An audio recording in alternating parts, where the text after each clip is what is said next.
સેવન ઇન્ડિયામાં આપ સૌનું હાર્દિક સ્વાગત છે। આવો જોઈએ આજના સમાચાર। કફ સિરપનો બિન અધિકૃત જથ્થો બોટલ નંગ 397 કિંમત રૂપિયા 1,44,480ના મુદ્દામાલ સાથે એક ઇસમને ઝડપી લેતી ભાવનગર એસઓજીના પોલીસ ઇન્સ્પેક્ટર ડીયુ સુનેસરા નાવના માર્ગદર્શન હેઠળ ભાવનગર એસઓજી પોલીસ દ્વારા ધાર્મિકભાઈ અશોકભાઈ બારૈયા ઉંમર વર્ષ 21 રહેઠાણ મામા કોઠા ઈશાવતાની શેરી પાપડવાળો ખાંચો ભાવનગર નાવને તેમની એક્ટિવા સ્કૂટીમાં કોડેન ફોસ્ફેટનું ઘટક તત્વ ધરાવતી કફ સિરપની બોટલોનો જથ્થો બિનઅધિકૃત રીતે પોતાના કબજામાં રાખી છૂટકમાં વેપાર કરતો કુલ બોટલ નંગ 397 કિંમત રૂપિયા 64,480 તથા મોબાઈલ એક કિંમત રૂપિયા 5,000 એક્ટિવા સ્કૂટર જેના રજિસ્ટર્ડ નંબર GJ04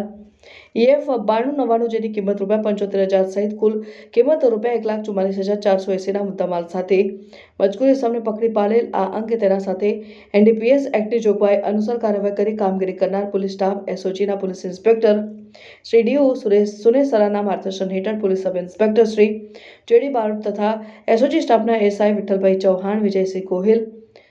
ગુલ મોહમ્મદભાઈ કોઠારિયા તથા PC પાર્થભાઈ પટેલ, મિનાજભાઈ ગોરે, ધર્મદીપસિંહ જાડેજા, હરપાલસિંહ ગોહિલ, ભારતીબેન ચાવડા તથા DPC પ્રતાપસિંહ પરમાર, સુરેન્દ્રસિંહ ગોહિલ જોડાયા હતા। રિપોર્ટર કૌશિક વાજા, ન્યૂઝ 7 ઇન્ડિયા।